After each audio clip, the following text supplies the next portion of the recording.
The weight of failure was a physical thing, a cold pressure in the center of Billy's chest that no amount of scotch or packing could alleviate.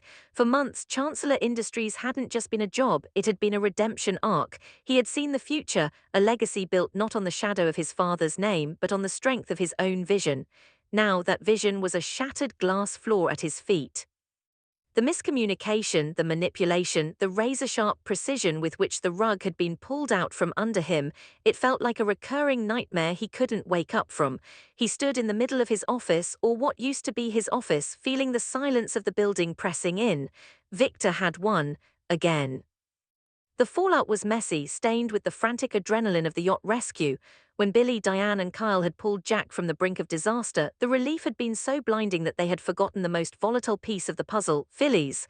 In the high-stakes vacuum of Jack's disappearance, Billy had focused entirely on the physical rescue, neglecting the strategic necessity of communication. He had left Phyllis in the dark, a mistake that now tasted like ash. He had tried to blame her, pointing fingers at her desperation and her willingness to be duped by Victor, but in the quiet hours of the aftermath, the truth was harder to ignore. If he had just sent a text, one simple message confirming Jack's safety, Phyllis never would have felt forced to strike a deal with the moustache. The loss of Chancellor was a bill Billy had helped write. He found himself wandering the streets of Genoa City, the familiar landmarks feeling like ghosts of previous lives. He eventually ended up with Sally, the one person who didn't seem to want anything from him other than for him to simply exist without a plan. Sally, who knew a thing or two about losing empires and rebuilding from the scrap heap, watched him with a mixture of pity and pragmatism. She didn't offer him a corporate ladder, she offered him a chair. She urged him to take a breath, to stop looking for the next fire to jump into. She saw the frantic energy behind his eyes, the Billy Abbott special, where he ran toward a new obsession just to avoid the pain of the old one. She suggested London. She suggested Jill. The thought of Jill was a complicated knot. Their relationship had been strained, frayed by the very power struggle that had just collapsed. But Jill's health was a ticking clock. Those heart issues weren't just medical notations. They were reminders that the woman who had fought for him and sometimes against him wouldn't be around forever to argue. Billy sat on a park bench, the cold air biting at his neck, and realized that for the first time in years he had nowhere to be and no one to lead. The silence was deafening. He thought of London not as a destination but as an escape hatch. He told Sally he'd think about it, feeling the internal compass needle finally beginning to swing toward the east. He knew he couldn't stay here watching Victor's shadow grow over the city. He needed a different sky. The flight to London was a blur of recycled air and internal monologues. As the plane touched down, Billy felt a strange lightness. In Genoa City, he was always a junior, always a brother, always a risk. Here, in the sprawling historic maze of London, he was just a man with a suitcase. The reunion with Jill was softer than he expected.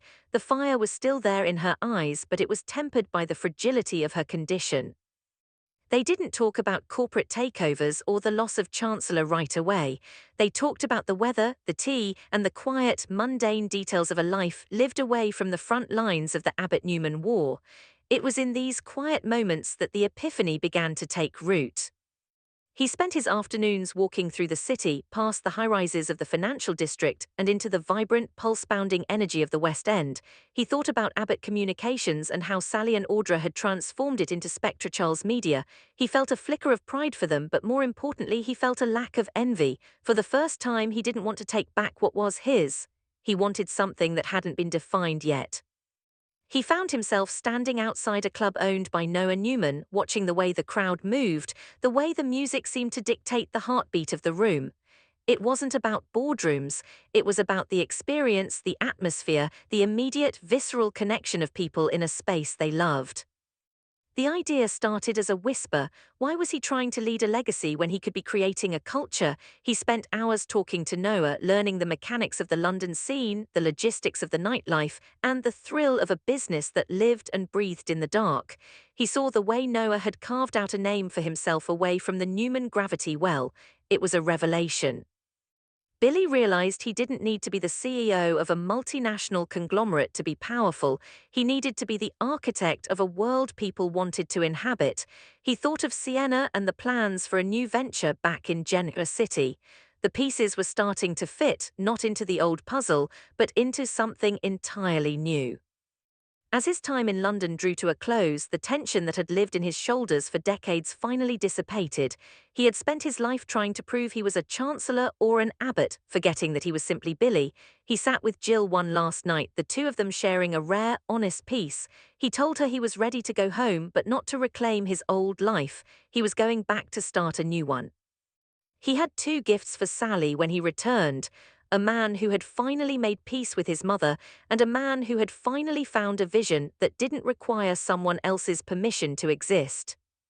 When the plane wheels touched the tarmac in Wisconsin, Billy didn't feel the usual dread. He didn't feel the need to call a board meeting or check the stock tickers. He walked through the terminal with a steady gait, the London fog replaced by a clear-eyed Midwestern morning. He found Sally and told her the news. He wasn't looking for a job at Spectra-Charles, he was looking for a partner in a new kind of revolution. He had patched the holes in his heart with Jill, and he had found a career path that felt like a heartbeat rather than a headache. The old Billy was buried somewhere in the Atlantic. The man standing in front of her was something else entirely. He was a man with a plan, a purpose, and for once, a peaceful mind.